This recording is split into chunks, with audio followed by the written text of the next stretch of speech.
नमस्कार विद्यार्थी मित्रांनो, तुम्हा सर्वांचं पुन्हा एकदा स्वागत आहे आपल्या आरंभ या ई-लर्निंग प्लॅटफॉर्मवर. आतापर्यंत आपण काय केलं, मराठी या विषयाचा पूर्ण सिलेबस आपण कव्हर केलेला आहे. त्याचे लेक्चर्स जर तुम्ही पाहिले नसतील तर तुम्ही जाऊन ते लेक्चर्स पहा. तर आज आपण इंग्लिश या विषयाला सुरुवात करत आहोत. इंग्लिश म्हणजे आपली तृतीय भाषा, जो आपला पेपर क्रमांक 2 असतो. त्यामध्ये तृतीय भाषा म्हणून आपण इंग्लिश निवडलेली असते. तर त्या इंग्लिशचा आपल्याला आज पूर्ण अभ्यास करायचा आहे.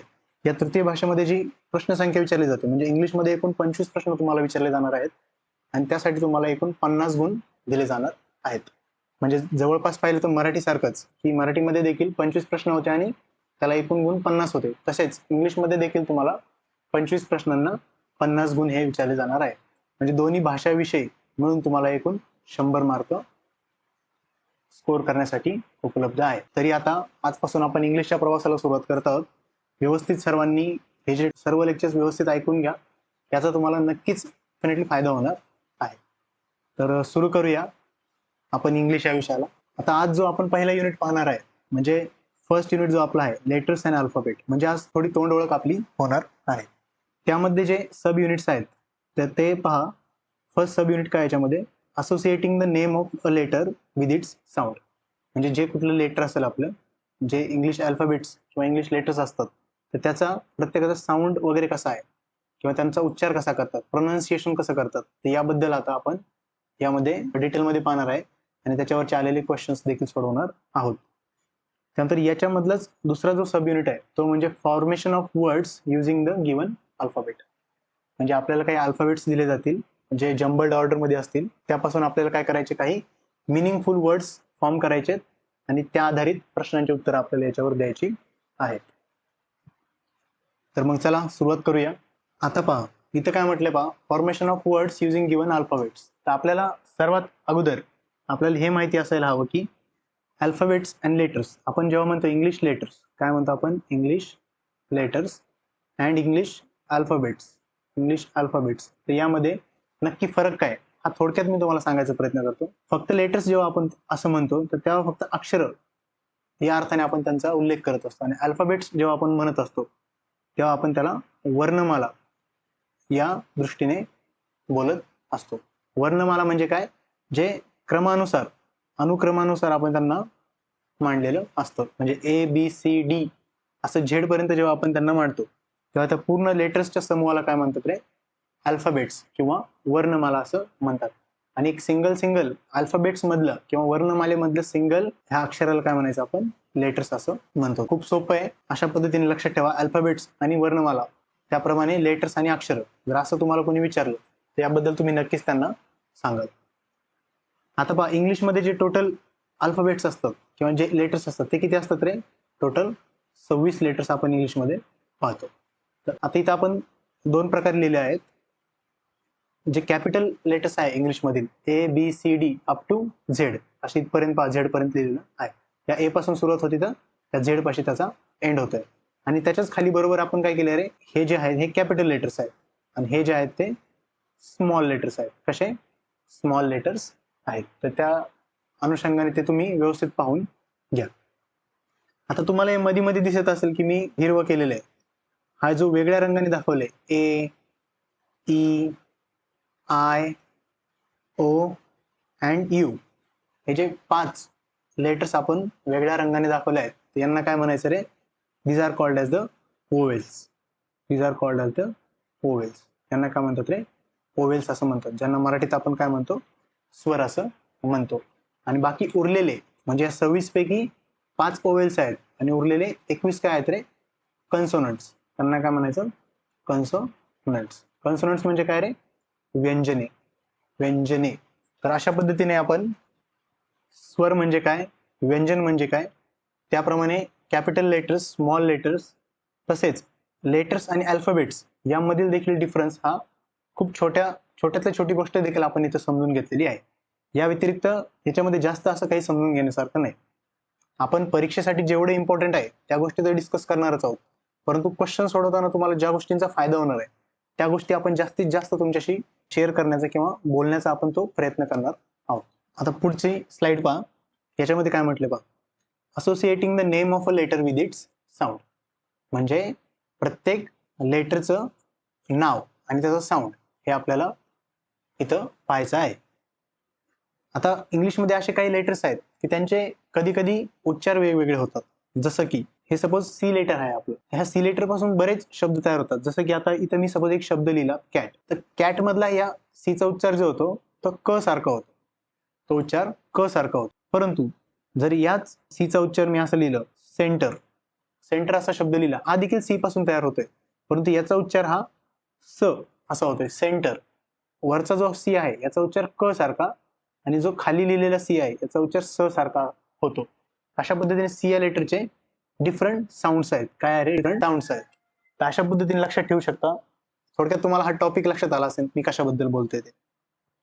त्यानंतर अजून एक शब्दांचा घेऊया. सपोज जी आहे, जी, त्याबद्दल सपोज मी एक शब्द लिहिला GOAT, गोट. गोट म्हणजे काय रे? आपली बकरी असते, राईट? त्या गोट मधला जी जो आहे या जी चा उच्चार ग सारखा होतो, गोट, राईट? परंतु तोच जर जी मी असा लिहिला GIRAFEE,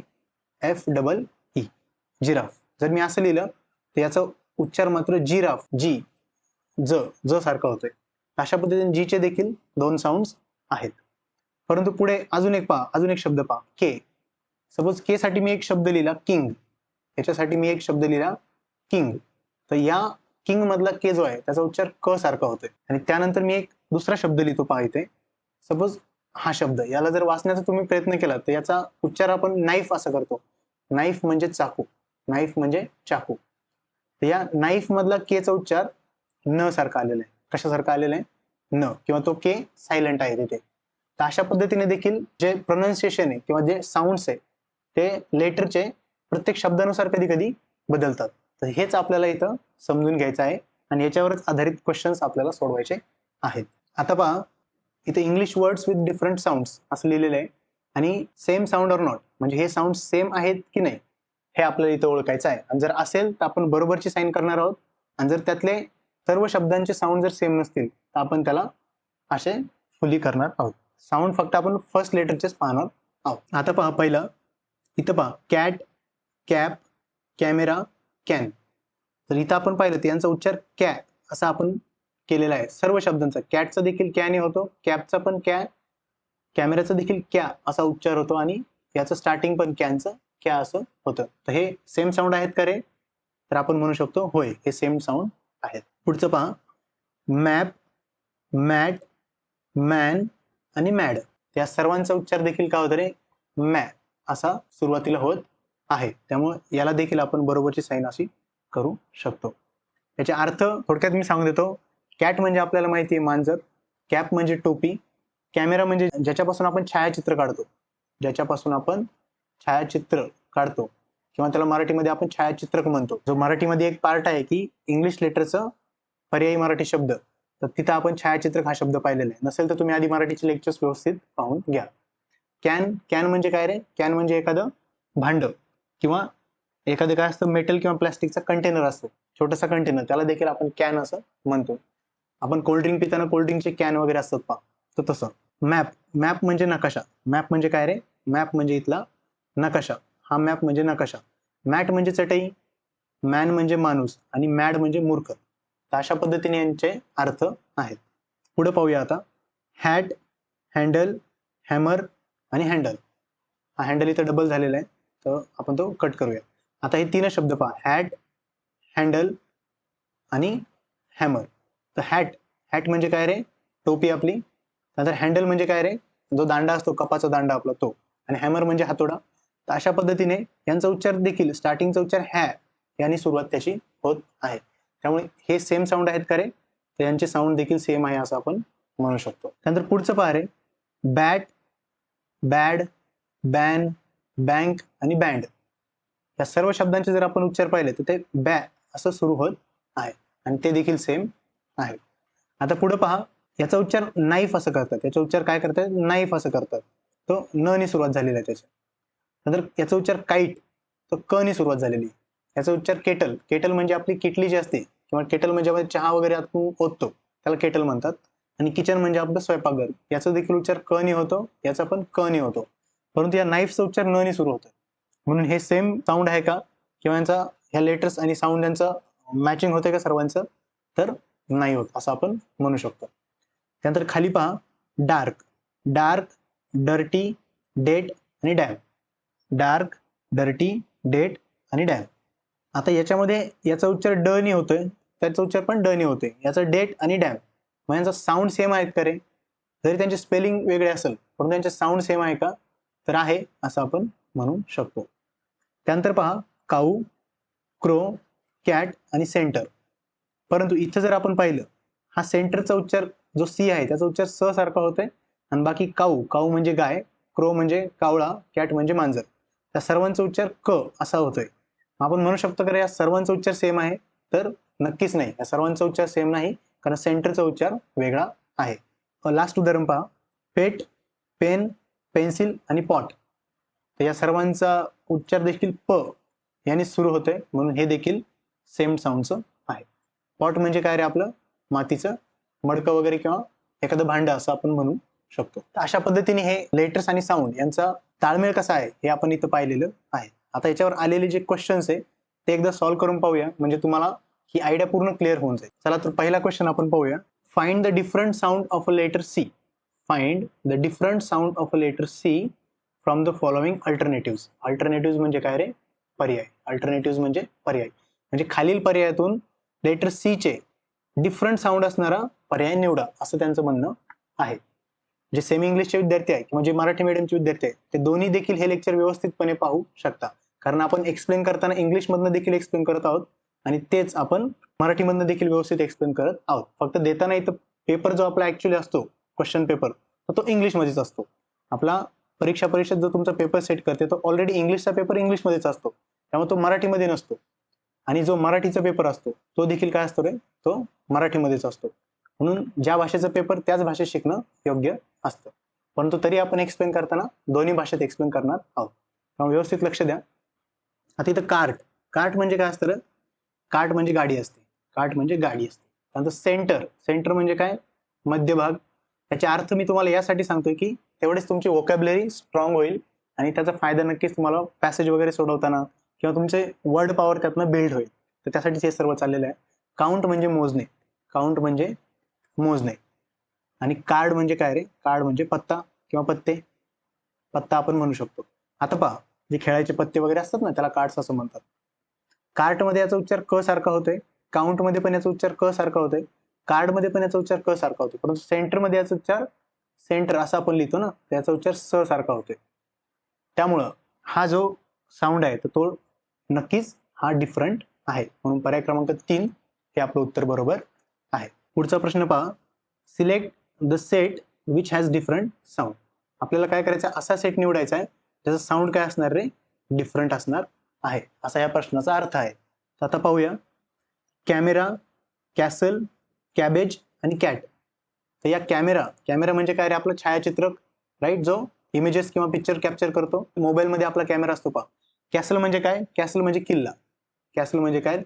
किल्ला किंवा एखादा महाल किंवा मोठी भिंत असलेला राजवाडा टाईप. कॅबेज, कॅबेज म्हणजे कोबी, कॅबेज म्हणजे कोबी ही एक फळभाजी आहे. कॅट म्हणजे मांजर, आपल्याला माहितीच आहे. आता याच्यामध्ये सर्वांचा उच्चार जो आहे तो कॅमेऱ्यामध्ये पण क सारखा होतोय, कॅसलमध्ये पण क सारखा होतोय, कॅबेजमध्ये पण क सारखा आणि कॅटमध्ये पण क सारखा होतोय. आता पुढचा ऑप्शन पहा. आपल्याला डिफरंट साऊंड असणार ओळखायचं, त्यामुळे हे उत्तर येईल का आपलं? तर नाही, हे उत्तर येणार नाही. पर्याय क्रमांक 1 येणार नाही. आता पुढे पहा. हॅट, हँडल, हॅमर आणि हँड. हॅट, हॅट म्हणजे टोपी, हँडल म्हणजे तो कपाचा दांडा, हॅमर म्हणजे हातोडा आणि हँड म्हणजे हात. तर या सर्वांचा उच्चार पण हॅ असा होत आहे, जो की वेगळा नाहीये, म्हणून हा देखील पर्याय आपलं उत्तर येणार नाही. त्यानंतर पुढे पहा. किटन, किटन म्हणजे काय रे? जे मांजराचं पिल्लू असतं, मांजराचं पिल्लू असतं त्याला काय म्हणतात रे? किटन म्हणतात. केटल म्हणजे काय? परत ती केटली असते ज्याच्यामध्ये चहा वगैरे ठेवतो आपण, त्याला केटल असं म्हणतात. नाईफ, नाईफ म्हणजे काय रे? चाकू, नाईफ म्हणजे चाकू. आणि इथं जर आपण पाहिलं तर नाईफ मध्ये याचा उच्चार न सारखा येतोय, बाकी सर्व ठिकाणी. किंगडम, किंगडम म्हणजे राज्य, राजाचं राज्य. तर हे मात्र नाईफचा उच्चार इथं वेगळा येत आहे, म्हणून पर्याय क्रमांक 3 हे आपलं उत्तर असणार आहे. पुढे एकदा पाहून घेऊया. मॅट, मॅप, मॅन आणि मँगो. तर मॅट मगाशी सांगितलं तुम्हाला चटई, मॅप म्हणजे नकाशा, मॅन माहिती तुम्हाला, मँगो पण माहिती आहे. मॅप, मॅट, मॅन आणि मँगो. तर याचा उच्चार देखील सारखा येत आहे, मॅ सारखा. त्यामुळं डेफिनेटली हे आपलं उत्तर नसणार आहे आणि आपल्याला पर्याय क्रमांक 3 हे आपलं उत्तर मिळालेलं आहे. अशा रीतीने हे प्रश्न आपल्याला सोडवायचे असतात. हा प्रश्न व्यवस्थित पहा. Find the odd group. आपल्याला काय करायचंय, ऑड ग्रुप म्हणजे जो गटात न बसणारा पर्याय आपण म्हणतो ना, गटात न बसणारा. ऑड म्हणजे काय रे, जो इतरांपेक्षा वेगळा असतो, बरोबर. ऑड म्हणजे वेगळा, म्हणजेच गटात न बसणारा पर्याय आपल्याला ओळखायचा आहे. आता याच्यामध्ये काय पहा, सिमेंट, इथं सिमेंट लिहिलेलं आहे. सिमेंटचा उच्चार स सारखा झालाय. सिटी, सिटी मध्येचा उच्चार पण स सारखा झालाय. सर्कस याचा उच्चार पण स सारखा आहे आणि सेंटर याचा देखील उच्चार स सारखा आहे.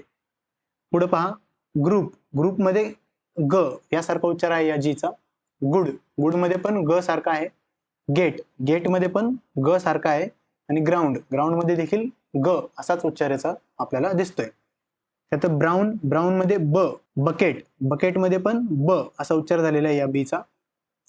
ब्लॅक, ब्लॅक मध्ये पण ब आणि ब्रिंजल, ब्रिंजल मध्ये देखील ब. म्हणजे जर 3 पर्याय जर आपण पाहिले तर डेफिनेटली आपल्याला कळते की हे सेम येत आहे. म्हणजे डेफिनेटली चौथा पर्याय जो आहे तो आपला हे उत्तर असणार आहे. तरी पण एकदा आपण चेक करून घेऊया. काईट मध्ये क सारखा उच्चार येतोय.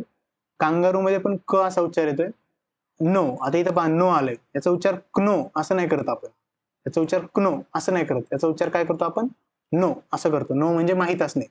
नो म्हणजे काय रे, माहिती असणे, माहिती असणे. आणि किंग, किंग म्हणजे राज्य. अशा पद्धतीने नो असा उच्चार इथं वेगळा आला, इथं क सारखा उच्चार येतो. म्हणजे हा उच्चार डेफिनेटली वेगळा आहे आणि त्यामुळे पर्याय क्रमांक 4 हे आपलं उत्तर असणार आहे. त्याच्यामधला कुठलाही शब्द अवघड आहे समजण्यासाठी असं मला वाटत नाही. ब्रिंजल म्हणजे वांग, बकेट म्हणजे आपली बकेट असते पाण्याची, त्यात आपण पाणी वाहून वगैरे नेतो. बाकी सर्व तुम्हाला माहिती आहे. पुढचा प्रश्न पहा, काय म्हटलंय आपल्याला, rearrange the numbers and make meaningful words. आपल्याला काय करायचे, हे नंबर्सला काय करायचे रे, रिअरेंज करायचे, यांना रिअरेंज करायचं आणि यापासून काय करायचे, मिनिंगफुल वर्ड्स तयार करायचे आहे. आता तुम्ही व्हिडिओ पॉज करा आणि यापासून वर्ड तयार करण्याचा प्रयत्न करा. चला तर सांगतो मी तुम्हाला. आता यापासून आपण एक शब्द तयार करू शकतो जो की फेवरेट असा शब्द तयार होत आहे याच्यापासून. फेवरेट, फेवरेटचं स्पेलिंग असं असतं, लक्षात ठेवा. फेवरेट म्हणजे जो सर्वांचा आवडता असतो, जो सर्वांचा आवडता किंवा आवडती असते. आवडता किंवा आवडती, कुणालाही राग यायला नको, त्यामुळे आवडता किंवा आवडती. आता फेवरेट, फेवरेट आता विचारलं का आपल्याला मिनिंगफुल वर्ड बनवायचा आहे. आता याच्या खाली नंबर पण दिलेले आहे आपल्याला. तर आपल्याला फेवरेटचा जो नंबर येईल आता तो आपल्याला पर्यायामधून शोधायचा आहे. आता एफ साठी काय वापरले यांनी, एफ साठी 3 वापरले आहे, म्हणजे एफच्या ठिकाणी आपण 3 लिहिणार. ए साठी काय वापरलंय, ए साठी 2 वापरले असं लिहिणार. ह्या 2 वरून आधी पर्यायातनं पाहायचं, 32 कुठे दिसतंय का, इथं 32 दिसतंय, इथं 32 दिसतंय, इथं 32 दिसतंय, इथं मात्र 31 दिसतंय, त्यामुळे हे उत्तर आपलं येणार नाही. व्ही साठी काय वापरले रे, व्ही साठी यांनी वापरलाय 1, व्ही साठी 1. आता 1 कुठे दिसतंय का पुढे, इथं 1 आहे आणि इथं 1 आहे, इथं 7 आहे, त्यामुळे हे पण उत्तर येणार नाही. आता पुढचं चेक करूया. ओ, ओ साठी काय आहे, 8 आहे, ओ साठी 8 आहे. तर 8 कुठे, इथं 8 दिसते आणि इथं मात्र 7 दिसते, त्यामुळे हे देखील चुकलेलं आहे. त्यामुळे पर्याय क्रमांक 1 आपला बरोबर आहे. तुम्ही पूर्ण जरी लिहिलं, यू साठी काय लिहिलंय 6, तरी याचं उत्तर तसंच येणार आहे. आर साठी काय लिहिलंय रे, आर कुठे, इथे आर आहे 7, आय साठी लिहिलेलं आहे 5, टी साठी लिहिलेलं आहे 4 आणि ई साठी लिहिलेलं आहे 9. परंतु आपल्याला संपूर्ण काढत बसण्यात काही अर्थ नाही, कारण आपल्याला फक्त उत्तर मार्क करून पुढे निघायचे. कारण जो उरलेला वेळ आपल्याला, तो आपल्याला बाकी जे हार्ड क्वेश्चन्स आहेत तर त्यामध्ये आपल्याला इन्व्हेस्ट करायचा, जेणेकरून त्या प्रश्नांना आपल्याला व्यवस्थित सोडवता येतील. अशा पद्धतीने 32, 18, 67, 54 आणि 9, 32, 18, 67, 54 आणि 9, त्यामुळे पर्याय क्रमांक 1च आपला बरोबर आहे. पुढचा प्रश्न पहा, सेम या टाईपचाच प्रश्न आहे, खूप सोपा आहे. Arrange the numbers properly and make meaningful word. म्हणजे हे नंबर्सला अरेंज करा प्रॉपरली आणि त्याच्यापासून एक अर्थपूर्ण शब्द तयार करा. तर व्हिडिओ पॉज करा आणि तुम्ही नंबर तयार करा किंवा ते वर्ड तयार करा.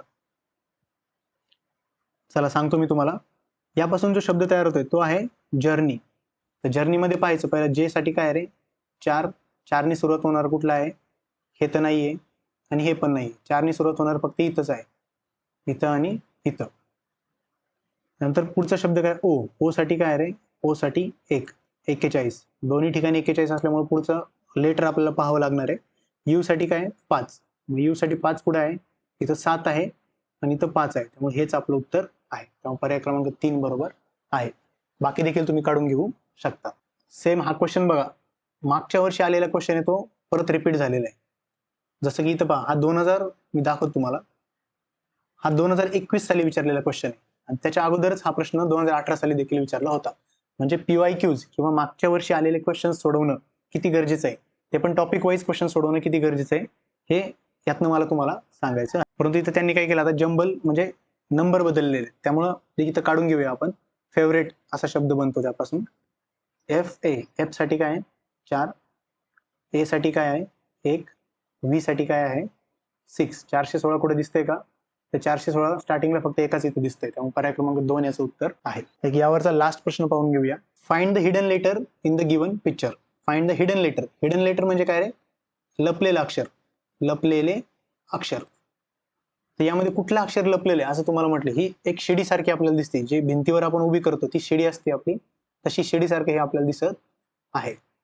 तर अशा पद्धतीने जर आपण पाहिलं, यासारखं कुठला लेटर आपल्याला दिसतो रे, यामधून जर आपण पाहिलं तर एच असा लेटर आपल्याला दिसत आहे, त्यामुळे पर्याय क्रमांक 1 याचं उत्तर आहे. तर अशा पद्धतीने जे पहिला पार्ट होता आपला दोन्ही देखील, म्हणजे जो फर्स्ट पहा इथं दाखवतो मी तुम्हाला, associating the names of a letter with this sound आणि formation of words using given alphabets, ज्यात आपण वर्ड फॉर्मेशन केलं, मिनिंगफुल वर्ड बनवा किंवा लपलेले लेटर ओळखा, प्रकारचे टॉपिक आपण काय केलेले आहेत ते इथं मस्तपैकी आपण आता समजून घेतलेलं आहे. खूप सोपं आहे. हे नसेल समजलं तर पुन्हा एकदा जाऊन रिवाइज करा व्यवस्थितपणे, एकदा नाही दोनदा नाही, तुम्ही कितीही वेळा हे लेक्चर ऐकू शकता. आणि हा पार्ट छोटाच ठेवूया, आपण छोटे लेक्चर बनवणार आहोत, जेणेकरून तुम्हाला ऐकताना पण ते खूप कठीण जाणार नाही आणि तुम्ही व्यवस्थितरित्या ते कॉम्प्रिहेंड करून तुमचा अभ्यास व्यवस्थित चालू ठेवू शकता. तर थांबूया या ठिकाणी. तुम्हाला पुढच्या अभ्यासासाठी शुभेच्छा. थँक्यू.